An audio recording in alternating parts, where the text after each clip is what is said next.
Feito por Elas, o podcast que discute o protagonismo das mulheres no audiovisual. Oi, gente, eu sou Isabel Wittmann. Oi, eu sou Kel Gomes. E hoje nós estamos aqui com a nossa convidada, a crítica de cinema Nayara Renaud, do Nervos. Né? Nayara, se quiser se apresentar um pouco, falar do teu trabalho, as redes sociais, onde as pessoas te encontram, para quem está nos ouvindo. Obrigada primeiro pelo convite de vocês. Estou feliz de estar aqui pela primeira vez. Já acompanhei o trabalho Feito por Elas de perto uma vez, na CCXP, mas agora é a primeira vez estando aqui, gravando. Enfim, eu trabalho na crítica de cinema desde 2013.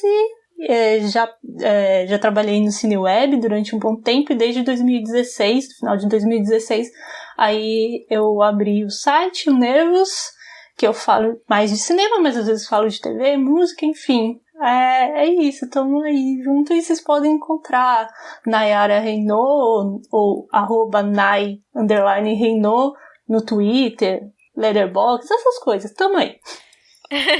A gente vai deixar certinho os links para quem quiser acessar, né, tanto o Nervos quanto as tuas redes sociais, né, aí realmente tu foi a pessoa que me acompanhou até a CCXP, né, aquela experiência muito louca no passado. Oh. Experiência muito louca, TM, bem isso mesmo. Ai, divertido demais, gente. E louco também porque eu acabei gravando um podcast sem ter estado lá. E foi aquele podcast em que a gente falou das nossas expectativas para esses filmes que iam chegar em 2020 e a maioria nem chegou, exato, né? Putz, é mesmo. E é isso, obrigada por ter aceitado participar aqui da nossa conversa e vamos lá. Antes de a gente começar o programa, nossos agradecimentos imensos às nossas madrinhas maravilhosas, que é a Carolina Roncone, Letícia Santinon e a Lorena Luz. E, gente, pra gente produzir o podcast, nós precisamos de tempo, de equipamento, de dedicação. E claro que com isso também precisamos de toda a ajuda possível. Então, se você quiser colaborar com a gente com o nosso financiamento coletivo, com qualquer valor você já recebe a nossa newsletter quinzenal. Mas tem outras contrapartidas bacanas, então dá uma olhadinha lá no nosso site para ver quais que são os benefícios do nosso financiamento coletivo. O nosso financiamento está no Padrim. Você pode acessar por padrim.com.br/feito por elas. Também estamos no Catarse, que é catarse.me/feito por elas. E no Patreon, que é patreon.com/feito por elas. Como a Isa falou, vai lá, conhece direitinho, porque são várias categorias com recompensas diversas. E é só escolher uma que melhor se adequa a você. E outra coisa, você também pode nos ajudar divulgando o podcast, porque isso é super importante para que a gente chegue a mais pessoas. Sim, ajuda demais. E o nosso programa de hoje é sobre os filmes brasileiros que estavam aptos a concorrer ao Oscar desse ano, né? Curiosamente, com exceção de Bacurau, todos eles são dirigidos por mulheres. Então, Bacurau vem colecionando aí prêmios tanto em festivais, né, internacionais, como de veículos de mídia e associações de crítica internacionais. Ele ainda está apto a concorrer em todas as categorias, menos no melhor filme internacional, né, porque ele seria no ano passado, que foi quando o Brasil indicou o Vida Invisível, do Karim Anur. Mas aí agora ele pode concorrer nas outras categorias. Ele está já disponível na plataforma de streaming da Academia, o que permite ser um candidato, né, nessas categorias e permite também que os votantes possam assistir a ele. Para quem quiser conferir, nós temos Crítica de Bacurau lá no nosso site, feitoporelas.com.br, e o outro longa brasileiro que estava concorrendo a uma vaga era o documentário Babenco, Alguém Tem Que Ouvir o Coração e Dizer Parou, dirigido pela Bárbara Paz, que estava concorrendo à vaga tanto de melhor documentário quanto melhor filme internacional, né? Foi o candidato do Brasil desse ano. O filme ele tinha sido premiado no Festival de Veneza e não deu, né?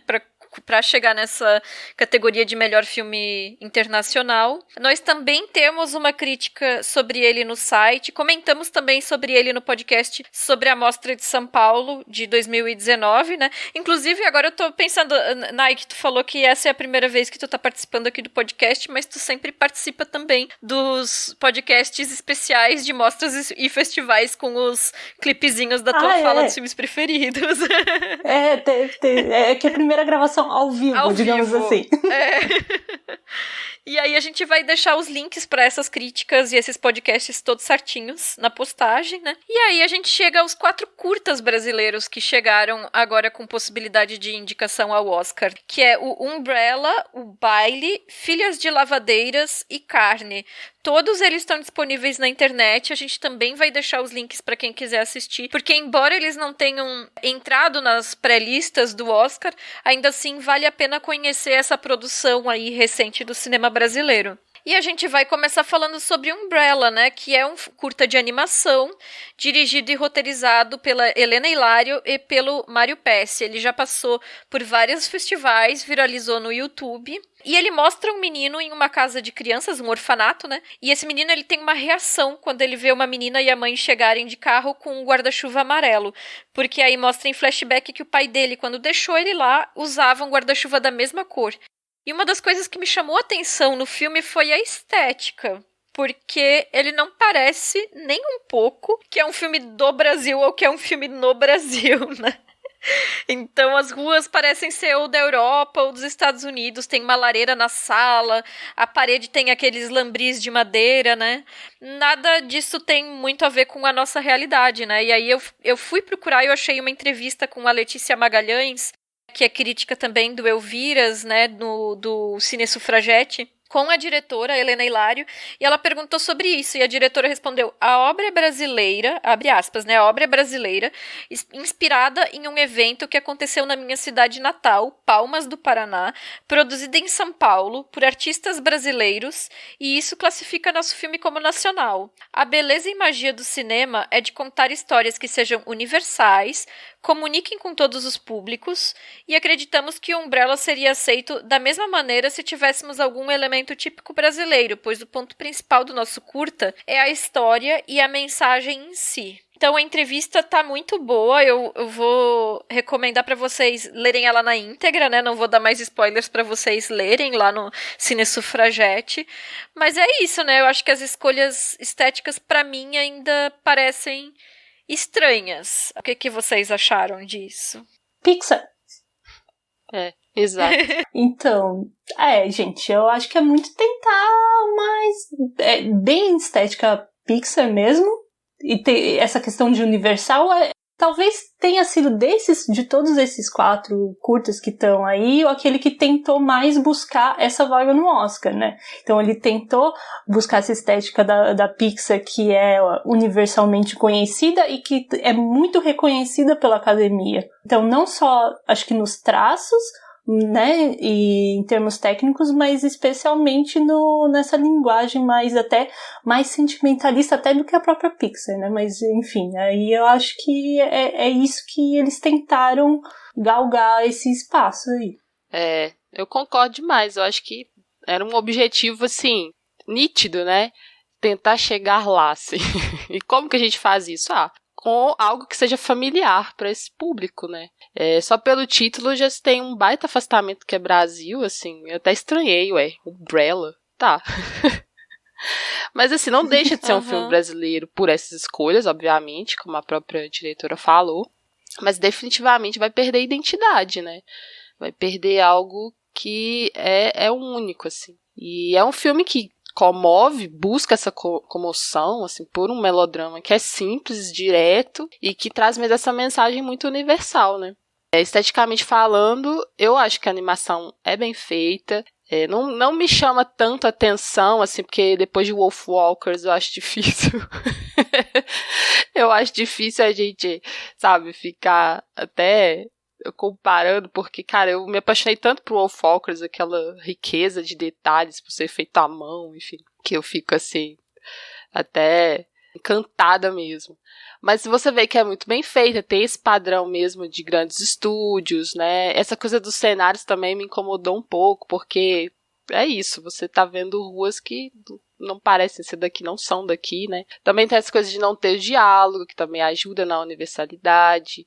Não sei, mais que uma escolha artística, me parece que também que é parte de uma estratégia. Mas tem essa trilha sonora que é muito sentimental, que é outra coisa que me incomoda um pouco, porque é esse sentimentalismo, né, o tempo todo, assim. Eu acho que tem um apelo, assim, por esse drama, mas eu acho muito, muito direto, assim, pra mim. Inclusive tem essa coisa de, nossa, tem uma cena que já é triste, porque, né, é o menino que já tá idoso, e ainda assim, ainda tá procurando por esse pai, ainda sente essa falta do pai, essa ausência, e aí coloca ele correndo ali, dá de cara na calçada, enfim, é uma coisa tristíssima. Ainda tem aquele desenho do rosto dele que tá machucado porque caiu na calçada. Então tem essa comoção, né? E aí, como eu falei, eu acho bonitinho, é bem realizado. Também eu gosto dessa ideia de usar objeto para falar de afeto, porque algo que não significa nada para alguém pode significar toda uma história para outra pessoa. Mas não me marcou exatamente porque eu não vejo algo de especial, algo de único nessa realização.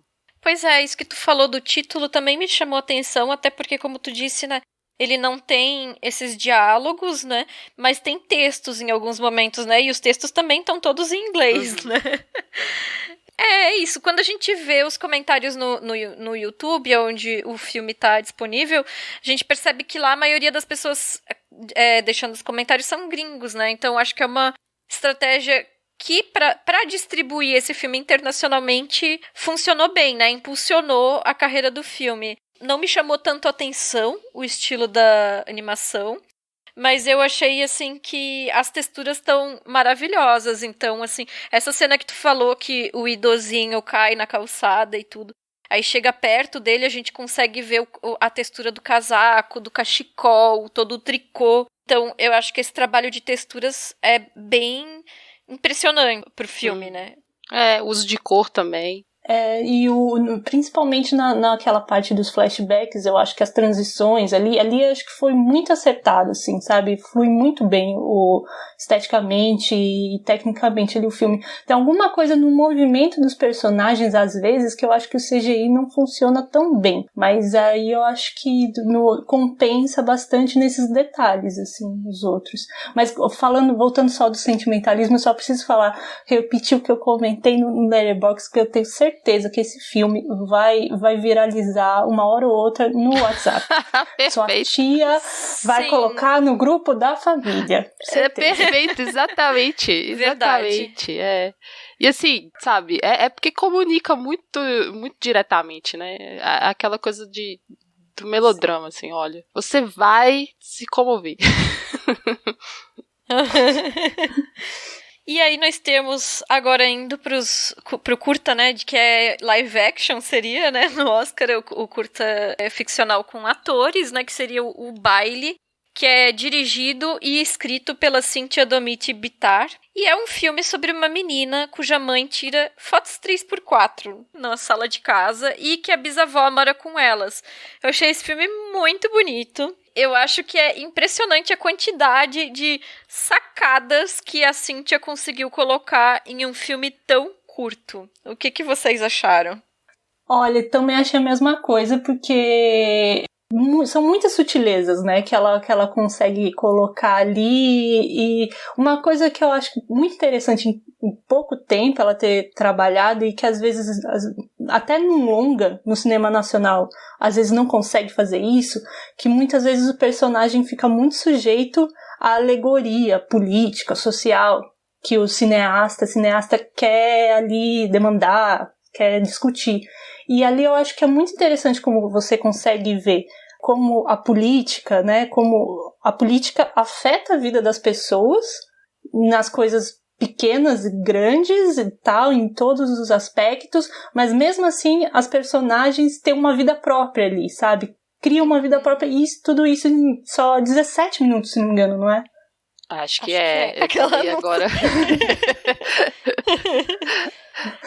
Não, é isso mesmo, assim, é muito pouco tempo e realmente consegue dar uma profundidade para essas histórias para além dos comentários políticos, que também são muito interessantes, né? Sim. Você consegue trabalhar essas duas esferas muito bem, sabe? E com pouca coisa, assim, sem necessariamente ser tão descritivo, mas, assim, simplesmente aquela fala do que governo que a menina fala e pergunta na farmácia, sabe? Já diz muita coisa. Ou a foto no salão da Câmara também significa muito. Não, é super isso. Quando ela, esse momento, né, que ela pergunta pra farmacêutica, a farmacêutica fala pra ela, né, que o remédio de uso contínuo da bisa dela não estava mais sendo disponibilizado pelo governo, né, e aí tem essa fala, né, que a Nay menciona do que governo, né, eu acho que é interessante porque o filme, ele passa por essa coisa da política institucional e passa pela questão de gênero e deságua na questão geracional, de idade, mas de um jeito que é super poético, então acho que isso é muito bacana. Eu já achei a sinopse muito perfeita também, né? Que fala assim, há certos dias que, mesmo sem grandes acontecimentos, nos forçam a crescer. Andréia tem só 10 anos e talvez ainda não perceba que seu dia foi assim. É poético até no jeito de descrever o filme sem apresentar nada que seja, né, reducionista. Sim. E tá trazendo a ideia do filme, que é exatamente isso, né? O filme se passa em um dia absolutamente comum na vida dessa menina, e aí vão surgindo reflexões pra gente em cada detalhe, em cada situação, né? Também um elenco muito massa, eu achei ótima a protagonista, que é vivida pela estreante Emily de Jesus. Acho que ela tá muito bem, assim, pra passar essas nuances, né, do que ela tá vivendo ali, das expressões. E nessa casa muito simples que ela vive, você logo percebe que ela mora na periferia.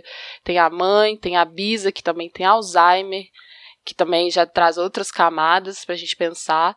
A mãe trabalha fora, também faz esses bicos de retratista 3x4. E aí mesmo a Andréia com tão pouca idade, ela acaba tendo que passar um tempo cuidando da bisavó, né, enquanto a mãe trabalha. Só por isso a gente também já pode refletir como que essa menina também não pode ser só uma criança, né? Ela tem ali uma responsabilidade. E por que ela tá nessa situação? Mais uma vez, questão política, social, que o filme tá invocando, né? E esse tipo de casa de madeira ali, né, com as matas juntas nas tábuas e tal, é muito comum em Santa Catarina. Inclusive a casa do filme parece muito a casa da minha bisa. E então para mim também tem essa coisa de familiaridade por ser um filme catarinense, né, que a família da minha mãe mora na região da Grande Florianópolis, onde se passa o filme, né? E eu acho que uma das coisas que é interessante disso, de a mãe da Andréia trabalhar com a fotografia em 3x4, é a razão de aspecto, né, do filme, que é em 3x4 na vertical, né? Então, tem essa coisa também de retratar no modo como as pessoas são retratadas no filme, né? E o filme, ele também confronta os tipos de retrato, né? Porque as crianças, elas vão na excursão da escola para a Assembleia Legislativa, e aí elas percebem que os presidentes todos têm quadros pintados, né? E as poucas mulheres eleitas da história da Assembleia estão separadas em uma galeria à parte como uma homenagem, né, entre aspas, né, e são fotografias daí, né, porque a foto, ela teria um valor menor quando a gente fala dessa ideia de reprodutibilidade da arte, né, e a menina vai lá e cola o 3x4 dela na galeria das pinturas, né, então, futura presidenta da Assembleia, amei. Essa escolha do formato vertical é bem legal, porque além de, né, combinar com essa ideia de retrato que perpassa todo o filme, é também sobre tudo isso que tá fora de quadro, mas que tá na vida dessa menina, né? Faz parte da formação dela, dos enfrentamentos que ela tem e que vai ter pela vida, né? Principalmente nesses âmbitos que a gente tá falando, social e político. Eu só sinto um estranhamento de ver esse formato em tela que não é de celular, sabe? Porque é muita coisa, né? É muito espaço, né? Que não está sendo utilizado. Então cria um certo estranhamento, assim, se você não vê esse formato vertical no celular. Mas essa subversão infantil da Andréia, que cola a foto dela com chiclete duro na parede, é perfeita. Pra mim, é uma das grandes cenas, assim. Porque vai começar, né, com aquela visão da dominância patriarcal ali, ao longo do tempo, naquele espaço, né? É muito legal como vai se passando aqueles quadros todos, com muita calma, e não acaba, aquilo não acaba, somem. E ela se impõe com esse gesto, né? Além de ser uma desobediência civil também, porque ela tá num espaço muito formal, que você não pode nem tocar muito nas coisas, e ela vai lá e cola com chicletão, velho. E esse chicletão é muito legal, porque na cena ali da farmácia, que tá falando de política de saúde, como vocês comentaram, ela não gosta desse chiclete quando ela ganha, né? Porque ela fala, pô, esse chiclete é duro. E a mulher fala, mas os adultos gostam. Aí ela meio que dá uma função pra esse chiclete, velho. E que é uma função maravilhosa. Então eu achei muito bem construída, assim. E só voltando que vocês comentaram sobre lembrança, familiaridade e tudo mais, assim, é óbvio que pra você vai ter muito mais, né, Bel? Mas, assim, acho que quando volta pra cena final e você tem ali a relação dela com a Bisa, e como essa relação da foto de permanência, né, digamos assim, né, que vai ter desde o início, que a mãe fala, eu quero, às vezes pode ser a última foto né, dessa pessoa, das clientes que ela atende, essa relação das fotos, dos quadros na cama e volta pra ela junto com a avó, assim, é muito bonito, especialmente se você perdeu seus avós recentemente, mas tudo bem, ok. Nem fala. Mas nem fala, exato. Mas assim, tem um peso muito bom. Mas aí é que a gente compara, por exemplo, com Umbrella. Você tá tratando de assuntos meio que universais, mas você consegue trabalhar isso de uma forma mais poética, que você comunica sem necessariamente ser tão direto, né? Sim, e inclusive a questão da emotividade que tu mencionou, né, do Umbrella, e a Kel também falou, né, de como que puxa esse aspecto mais melodramático, né, e aqui a gente tem esse tema, quando a mãe dela fala, por exemplo, que as clientes às vezes têm 80, 90 anos, né, e pode ser que seja a última foto, e aí a menina, a Bisa não fala mais, né. Então, mas a menina fica ali perguntando quantos anos que a senhora tem? 80, 90? Ou seja, ela tá fazendo essa relação de que também pode ser, tá se aproximando uma despedida dessa Bisa, né? Sim. E isso é tratado, a questão da velhice, dessa possibilidade ali de uma proximidade da morte, e ainda assim pensando nesse momento de beleza e de comunhão ali entre elas, mas de uma maneira que não é feito pra, tipo, te arrancar lágrimas, só pra emocionar de um jeito mais fluido. De um jeito que não seja tão melodramático, que você, nossa, chora agora. Não, aí você vai ficar pensando naquilo, tipo, vindo memórias durante um tempo, que eu acho que é algo mais interessante que o cinema pode trazer, necessário, né? É mais marcante, assim. É menos manipulativo, digamos assim, né? Na construção, assim. É uma coisa que tá mais ligada à poética mesmo, assim, que é bem interessante.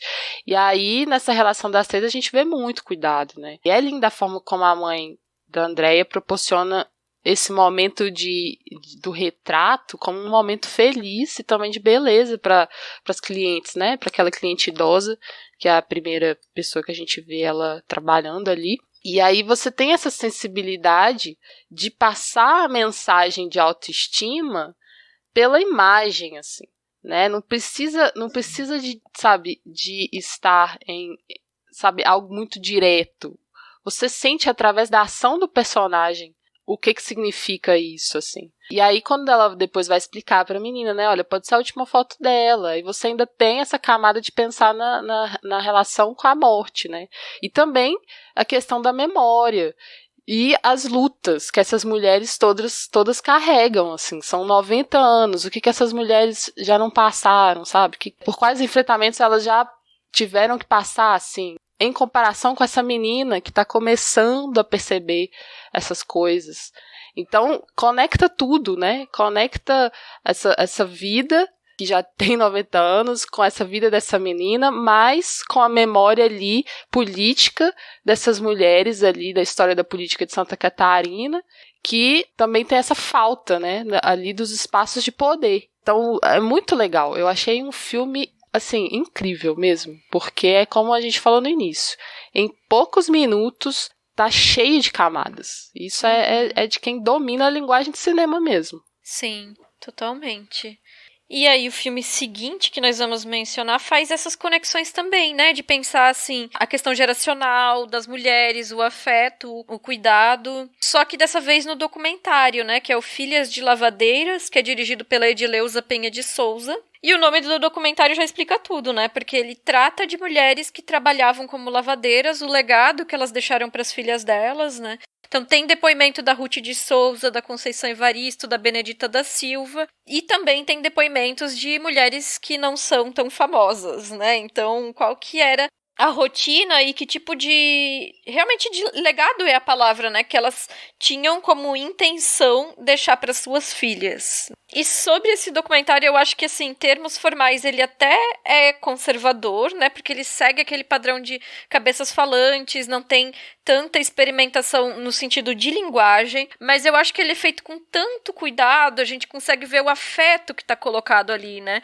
E eu não tenho como não pensar na minha avó também, esses filmes todos me puxando lembranças, né? Porque minha avó, quando era criança, ela foi lavadeira, aquela coisa em casa de família, entre aspas, né? E ela conta que no inverno ela tinha que quebrar o gelo que formava no rio, né? E aí ela, quando começava a rachar e sangrar a mão por causa do frio, aí ela tinha que parar de lavar a roupa para não estragar as roupas brancas dos outros, né? Então, a gente vê uma série de questões que tá colocado na realidade dessas meninas e dessas jovens mulheres, né? Que fica posto de uma maneira muito clara no documentário, né? Que é exatamente isso, né? Que essa é uma realidade que é perpassada pela questão de gênero e também por raça e etnia, porque todas essas meninas e mulheres lavadeiras que o documentário retrata, assim como minha avó, eram mulheres negras, né? Então a gente vê que é um trabalho não só generificado, mas um trabalho racializado também, né? Nessa tradição.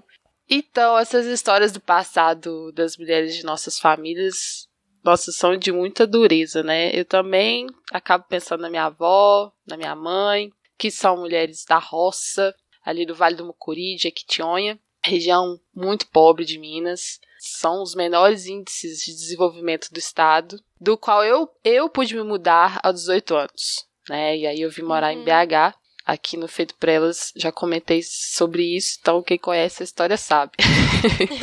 Bom, eu não passei necessidades, né? Quando eu nasci, a minha mãe já estava na cidade, com uma situação muito melhor junto do meu pai, mas tanto voinha quanto manhinha não puderam estudar como eu. Manhinha, por exemplo, só tem até a 4ª série. Trabalharam muito, lavando, costurando, boia fria, capinando, cozinhando para os lavradores. Então, essas histórias, assim, de muita batalha, né? E ainda conseguiram sobreviver numa época e num lugar que a mortalidade infantil também era muito alta, né? Tanto que voinha perdeu todos os outros filhos. Minha mãe acabou sendo filha única, assim. Como ela diz, sua mãe foi a única que vingou, sabe? Então, imagina... sabe, o sofrimento triste, disso, né? E minha mãe também sempre comentando sobre essa coisa de ter que ser filha única e tal. E aí essas batalhas, gente, só me faz ter uma admiração e uma gratidão eterna por elas, assim, por eu estar onde estou. A gente tem aí diferenças de gerações, nossos problemas familiares, mas essa admiração, ela é inabalável, assim. Total. E é bem como a Conceição Evaristo diz no filme, né? Se não fosse pela saga dessas mulheres, não sei se eu estaria aqui. Eu me identifiquei muito com isso. Acho que praticamente todas as mulheres se identificam também de alguma forma. Especialmente mulheres negras. Sim. E o documentário é muito lindo em como foca não nesse sofrimento, mas nessa memória de resistência das mulheres negras, né? De geração para geração. Como que as mães deram essas condições materiais e também condições afetivas para as filhas, que agora ocupam espaços, estão na academia, já são atrizes, escritoras, servidoras públicas. A própria diretora é também uma pesquisadora. Então, eu acho muito massa que o filme traz espaços de trabalhos diversos, incluindo aí o trabalho intelectual importantíssimo, que é o lugar do pensamento, né? E foi muito bom ver a Ruth de Souza entre as filhas, que... cara, a primeira negra a construir uma carreira no teatro, no cinema, na televisão do país. Se não me engano, ela foi entrevistada no Teatro Municipal do Rio de Janeiro, porque dá pra ver o cenário atrás dela. E ela fez história ali, sendo a primeira atriz negra a encenar nesse teatro tão tradicional. E essa estreia foi em 1945. E lembrando que ela faleceu em 2019, então tá muito recente. E esse pode ter sido um dos últimos registros ali dela, né? Do filme. Sim. O documentário ser mais convencional nesse caso, eu não vejo nenhum problema, porque além desse cuidado e afeto que você falou, Isa, que é muito nítida, assim. Eu acho que as histórias delas, elas se bastam muito como força narrativa, né? Total. E não fica... Às vezes a gente assiste um documentário que é só baseado em depoimentos e fica um tanto maçante, ou um tanto... não sei, o ritmo se perde. Eu acho que aqui o ritmo não se perde. Fica bem legal e tem algumas entrevistas, inclusive, que você sente uma certa intimidade com as pessoas que estão ali. Aquelas 3 mulheres que estão no sofá, por exemplo, né? Achei bem legal aquela dinâmica. E também há aqueles momentos de encenação, né? Que tem no início, no final do filme, que eu achei simples, achei bonitos, assim, pra colocar algo de diferente. No primeiro tem essa leitura de uma epígrafe do Poemas da Recordação e Outros Movimentos, que é um livro escrito pela Conceição Evaristo, que quem interpreta é a Cristiane Sobral. E no outro tem a música Lavadeira da Laila Jorge, que é uma voz que abraça, assim. Eu achei que finaliza muito bem. Também tem a inserção de imagens de arquivo ali, bem rapidamente no início, né? E de um filme da Everlane Moraes. E aí eu já acho que tá criando uma camada de intertextualidade também. Uhum. Sim. Eu vou ser um pouco advogada do diabo do filme. Isso não quer dizer que eu não gosto do filme, gente. Eu gosto. Mas assim, pensando nesse contexto que ele tá no Oscar. É óbvio que ele não foi feito pro Oscar. Mas eu acho ele um pouquinho... Ele é pouco ilustrativo. Um pouco, por causa dos Talking Heads e tudo mais. Então, pra gente, ele evoca as nossas memórias, sabe? Então, ele sendo um filme feito para o Brasil, como ele é, obviamente, o primeiro objetivo dele, ele funciona porque ele evoca essa memória que acho que boa parte das mulheres do Brasil tem, mesmo que não tenha tido uma mãe ou avó lavadeira, você tem essa história geracional que é tão marcante no filme, né? Das mulheres estarem em lugares, em funções que não eram consideradas tão dignas naquela época, mas que foram importantes para conseguir essa evolução através das gerações, sabe? E essa luta para que as mulheres das gerações seguintes tivessem mais condições, tivessem mais educação e tudo mais. Isso eu acho que é muito bem passado e a gente entende muito bem, mas aí eu acho que sendo um filme convencional nesse estilo Talking Head e ele indo para o Oscar, para a seleção lá, o comitê da academia tentar escolher e ver, eu acho que eles não conseguem compreender a importância que a gente enxerga, sabe? Nas pessoas entrevistadas, como a Ruth de Souza, a Conceição Evaristo, entender essa dinâmica, entender especificamente até o próprio trabalho de lavadeira, que é uma coisa muito latina, né? Não é uma coisa muito anglo-saxônica, então. E é curioso, né? Eu concordo contigo nesse sentido, de que talvez, entre os filmes que a gente vai mencionar aqui hoje, ele é o que menos dialoga com essa coisa da premiação estadunidense, né? E com o público deles, né?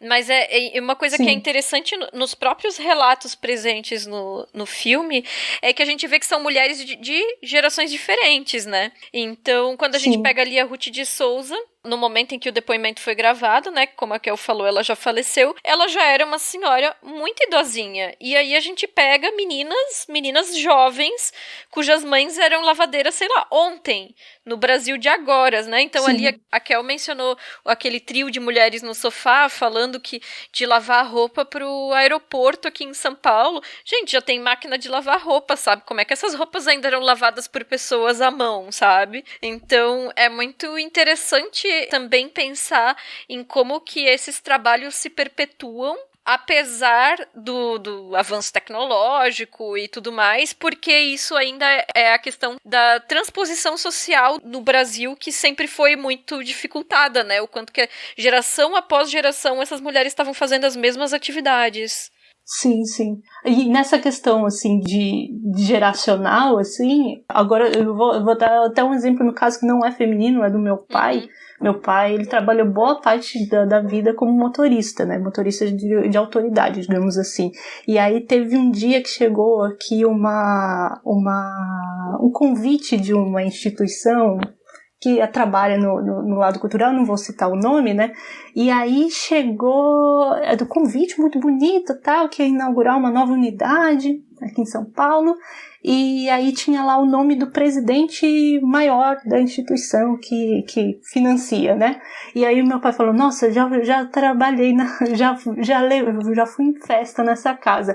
O homem não dava nem água para os motoristas. Nossa. Então aí é essa coisa, né, que eles citaram, né, do tratamento em casa, dos patrões que entendiam o posicionamento ali daquela mãe que não queria que a filha fosse empregada também. Então, essa evolução meio geracional que a gente vai galgando aos poucos, né, então isso eu acho que é muito interessante. E que a gente entende muito. É por isso que eu tô falando. Eu não tô falando... Por favor, não me entendam mal. Não, entendi, estou falando total. que o filme é ruim. Que o filme é importante. Tanto que ganhou o Festival É Tudo Verdade, né? Do ano passado. E então... Mas só nesse recorte de dentro Oscar, da academia, como é um filme que acaba não dialogando, que é difícil dialogar. Talvez se ele fosse um pouquinho mais ilustrativo, mas também é meio difícil saber, sabe? Exato. Eu concordo com a Nay também nessa questão de que ele já não dialoga tanto, né? Muito. Aí já é o contrário, o oposto do Umbrella, né? Porque tá lidando com muita brasilidade, né? Tá lidando com muito da nossa memória. Então, quem não tá familiarizado com isso, realmente não vai pegar essas sutilezas, essa importância toda política social do filme. Concordo demais. Sim, talvez se fosse um Goya, por exemplo, porque você tem no início do Dor e Glória, por exemplo, do Almodóvar, as lavadeiras ali. Então você entende que é uma construção, né? Essa imagem da lavadeira é uma coisa muito latina, não sei. Então, por isso que aí talvez tivesse, né, esse diálogo. E o último filme que nós vamos mencionar no programa de hoje talvez tenha sido, junto com o Umbrella, o que mais teve chance de conseguir uma vaga no Oscar e que, curiosamente, apesar de aí ele ser marcado por uma brasilidade nos depoimentos, uma especificidade nas falas das pessoas, mas ele também traz essa coisa de um apelo para as pessoas de fora que estão assistindo, porque ele fala muito sobre o ser mulheres, né, que eu vou explicar um pouquinho, mas então é o Carne, que é dirigido pela Camila Cater. Ele foi produzido também pela Lívia Pérez, que é a diretora do Lampião da Esquina e do Quem Matou Eloá. O roteiro é da Camila Cater com a Ana Júlia Carvalheiro, e o filme ele tem depoimentos da Raquel Virgínia, Valquíria Rosa, Larissa Rahal, Raquel Patrício e Helena Inês.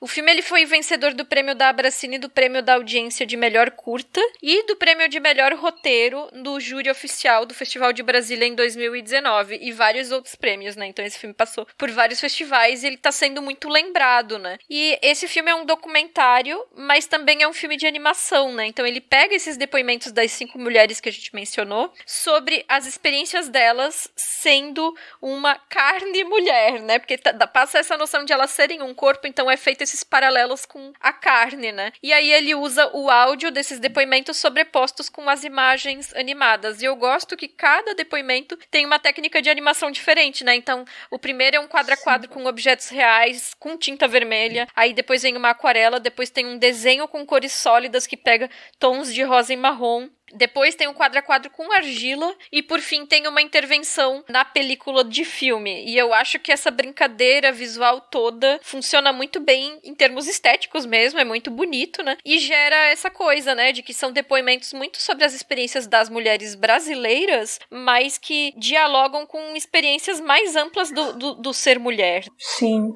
Olha, dialoga com várias coisas, né? E tem essa questão meio geracional, né? Que vai indo, né? Da experiência enquanto criança, enquanto adolescente, enquanto mulher adulta, e aí na velhice, e como você falou, das técnicas, né, de usar o stop motion e depois vir para outra. Eu acho isso muito interessante, e como você falou, né, tipo, é um filme que dialoga muito bem, acho que apesar, né, de ter uma identidade nacional, ele consegue dialogar nesses temas universais, né, vai falar de gordofobia, racismo, transfobia, né, sobre menstruação, climatério e tudo mais. E eu acho que um ponto positivo para ele era o fato que ele estava disponível agora no New York Times, né, nos op-docs, né, e que geralmente é uma boa vitrine, você sempre vê 1 ou 2 curtas lá conseguindo uma vaga, pelo menos na pré-lista. Então era um que eu tava até apostando que conseguisse, só que como foi, acho que meio que em cima da hora, ele tava ali, acho que entrou no início de janeiro, então não sei se deu tempo, sabe, dele ser divulgado suficientemente, que eu acho que é também um problema que talvez aconteça com Bacurau, que tá só sendo premiado como melhor filme internacional e não sendo divulgado para tentar outras categorias. Mas isso é um parênteses. Mas voltando ao Carne, eu acho que é um filme, assim, eu revi agora, né, e você vai aprendendo outras camadas dele, assim, é muito interessante mesmo. Gente, esse filme eu também gosto desde Annecy, porque eu tive a oportunidade de ver o festival online o ano passado. Foi um dos primeiros festivais que eu acompanhei online. Se não me engano, foi em junho. Quem me proporcionou isso foi a Elga Dornelas, uma das nossas madrinhas. Ela me deu ingresso de presente. Beijo, Elga, foi maravilhoso. Em Annecy tem animação, gente, do mundo todo, num nível alto de excelência nas produções. Eu fiquei muito impressionada, assim. Até com como o festival foi organizado, sabe? Muito bom. E o Carne, só por estar lá, já me deixava super feliz, assim. E aí, quando eu vi, eu me apaixonei, né? Essa ideia de cada segmento apresentar essas técnicas diferentes é perfeita pro conceito do filme, né? Porque exatamente está falando dessa diversidade de experiências femininas, então essas técnicas diferentes, elas meio que vão elaborando sobre isso. Então, acho que é incorporar realmente o conceito pela animação e sendo essa conexão pelo corpo, né? Sim, bem isso. E eu gosto também como, com esses, a partir, né, desses 5 depoimentos, o filme ele traz essas experiências diversas. E essas experiências, elas não são usadas para definir um ser mulher, né? Mas mulheres, né? Então, a gente tem ali os relatos de mulheres com corpos jovens e corpos velhos, corpos transgêneros, corpos cisgêneros. Tem a vivência da heterossexualidade ou da lesbianidade, né? Como expressão da sexualidade. Então, tem corpos negros e brancos, magros e gordos. E eu acho que é isso, né? É um bom resumo, né? Porque o que o feminismo mostra pra gente desde os anos 70 é que não existe um ser mulher, né? Que é impossível pensar nos nossos corpos e nas nossas experiências sem pensar também nas outras características que nos atravessam. Então, tudo que compõe essa nossa experiência de viver, de ser um corpo carne que tá posto ali no filme, né? E ainda por cima isso é feito com essa estética que é super bonita e super inventiva. E unindo esses depoimentos num filme só, além dessa riqueza das experiências, tem ali essa costura, né, que do coletivo, assim, que eu acho que se constrói com a diversidade. E que é tão importante a gente reivindicar, sabe? Também vejo no filme muito a força da escuta. Porque eu fiquei pensando em como, quando a gente escuta alguém, na nossa cabeça vão se formando umas imagens do que a pessoa conta. A gente vai construindo algumas coisas ali. E aí, pra mim, é como se a Camila estivesse materializando essa escuta, sabe? Porque enquanto a gente ouve os depoimentos, ela vai criando essas diferentes animações, essa narrativa, né?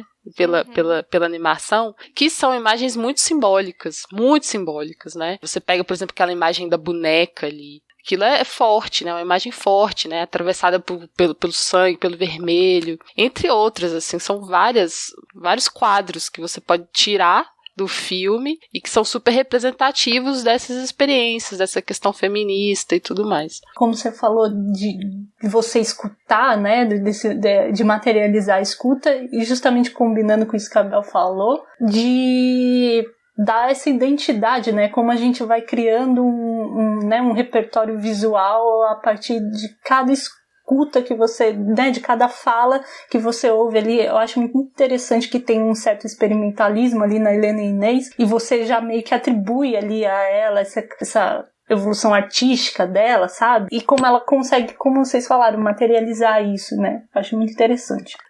Pois é, gente. E de todos esses filmes aqui que a gente tá falando, que a gente tá analisando, nenhum deles conseguiram uma vaguinha lá. Triste, né? Infelizmente. E aí, Nai, o que a gente pode pensar, assim, sobre os motivos, né? Alguns a gente já falou aqui, sobre cada um, mas eu acho que vale a pena, né, a gente pensar sobre por que não chegamos lá.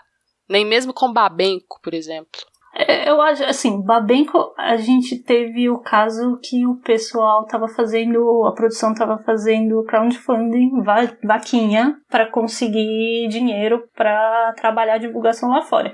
Então aí a gente vê o estado que a gente tá, que não tem um apoio da Ancine, da Secretaria, não tem um apoio governamental para ajudar a fomentar que esses filmes cheguem lá e tenham uma divulgação própria. E aí a gente entra meio que num dilema, né? Assim, vamos escolher filmes para o Oscar, né? Que a escolha do Babenco, por mais que seja um ótimo filme, mas ela foi escolhido porque o Babenco é um nome conhecido lá na academia, mas foi conhecido daqui 2, 3 décadas atrás. Será que ainda tem força agora? Então, essas escolhas estratégicas, às vezes, me parecem meio equivocadas, em vez de talvez escolher aquele que seja o melhor filme e trabalhar muito bem para que esses filmes consigam, sabe, ter uma boa visibilidade. Você entra, por exemplo, na Variety, Hollywood Reporter, todos esses veículos, né, que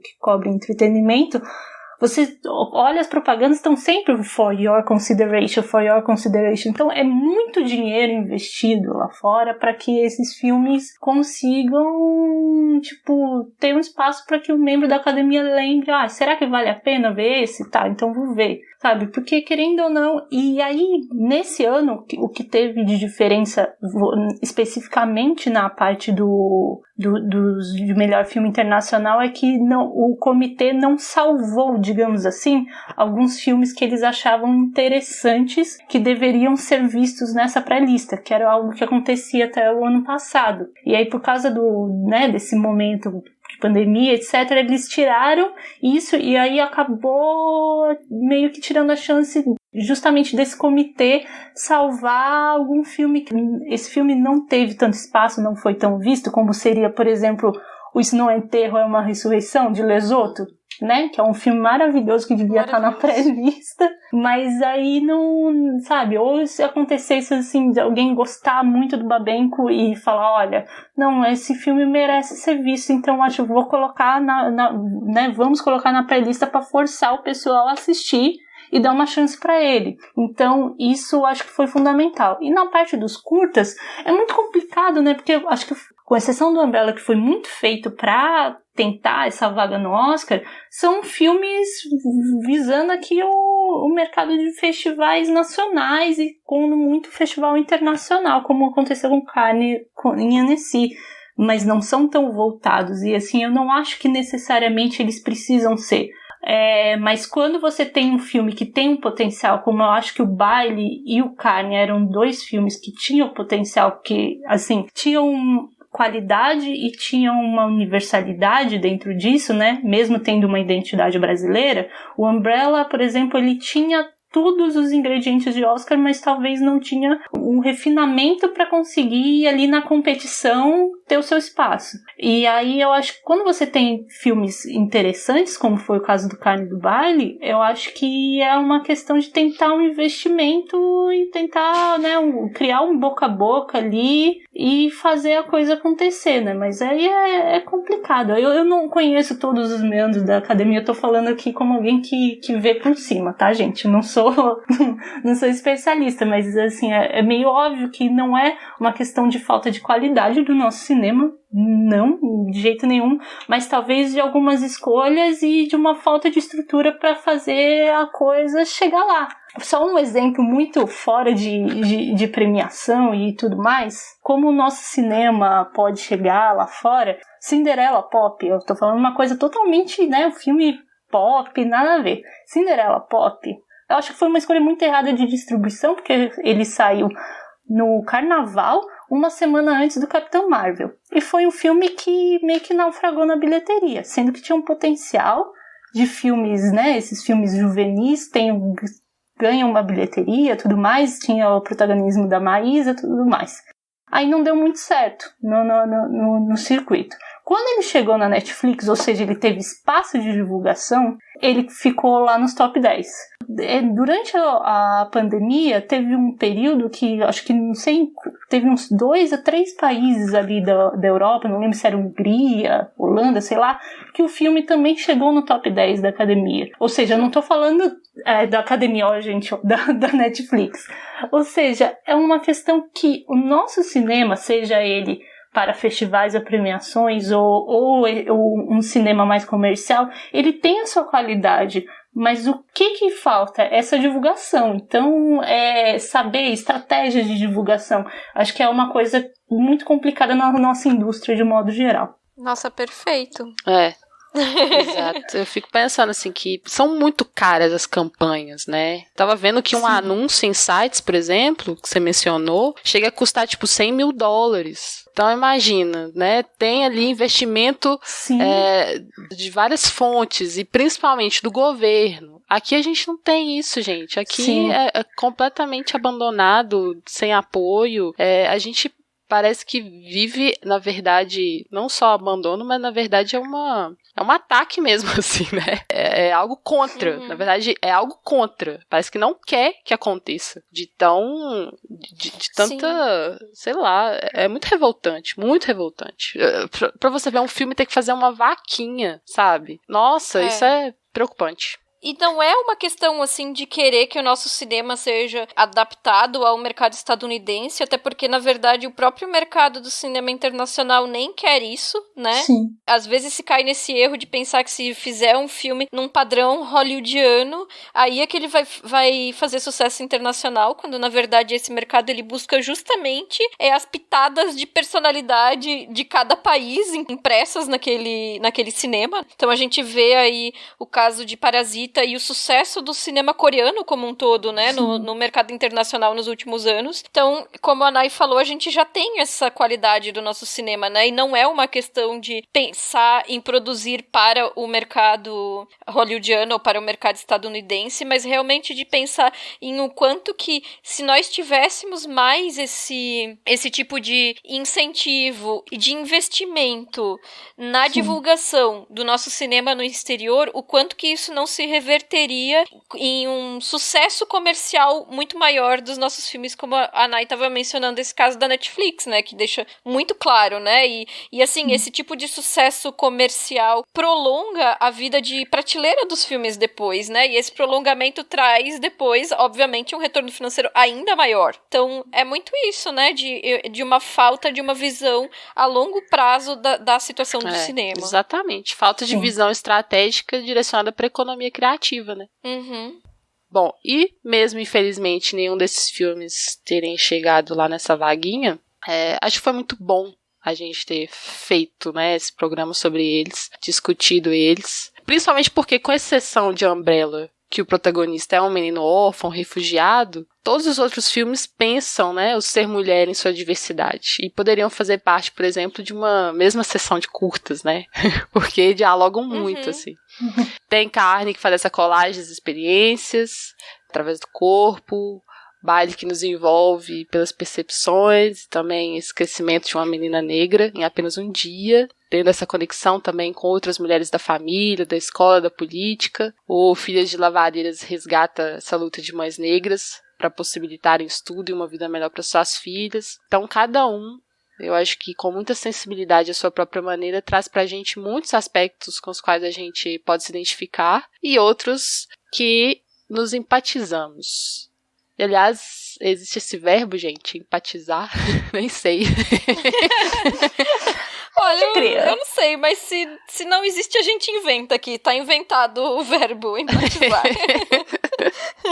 É isso aí, mulheres inventando coisas. Eu gosto assim mesmo. Nai, de novo, muito obrigada por ter aceitado participar aqui da nossa conversa, né, comentar sobre esses filmes. Acho que, como a Kel falou, realmente vale muito a pena. E também, assim, independente de os filmes não terem ido ao Oscar, né, a gente traz esse debate e, enfim, a gente deixa os links aí, porque vale a pena assistir aos filmes de qualquer forma, né. Mas, então, fiz uma volta aqui só pra dizer obrigada, Nai, por ter aceitado fazer essa conversa com a gente, debater os filmes e trazer também a tua visão sobre sobre essa questão dos filmes brasileiros no Oscar, né? Como e por que chegaram ou não lá, né? E só obrigada primeiro, novamente, pelo convite, e só comentar assim, querendo ou não, pelo menos 4 curtas chegaram. Eu não lembro se teve um ano recente que 4 curtas chegaram numa pré-lista. Então, querendo ou não, é algo para se comemorar e a gente tem que aproveitar e ver com a nossa produção nacional. E puxando pra nossa sardinha, coincidentemente, 4 curtas de mulheres, né? O que também é muito significativo. Sim. Exatamente. É algo que, ou seja, que os festivais estão premiando, ou seja, estão chegando nessa temporada de premiações, essas seleções, né, as academias também estão prestando mais atenção. É óbvio que, assim, é algo que está galgando, assim, um espaço ainda meio devagar, mas está acontecendo, então é algo pra gente comemorar. Com certeza. E eu agradeço novamente, né, o convite de vocês terem, assim, convidada aqui. Gostei muito do papo. Desculpa qualquer coisa que eu falo assim, né? Eu dou umas gaguejadas, às vezes vai indo, os fluxos de pensamento vai vindo, mas enfim, é isso. Eu sou melhor escrevendo do que falando. Apesar de ter um podcast também, então quando vocês quiserem dar uma conferida lá no Nervos, tem um podcast com entrevistas. Tá meio parado agora porque eu não ando fazendo as entrevistas na quarentena. Mas, enfim, quem sabe eu volto a fazer esse ano. Vou ver. Volte sim! Se eu tenho ânimo novamente.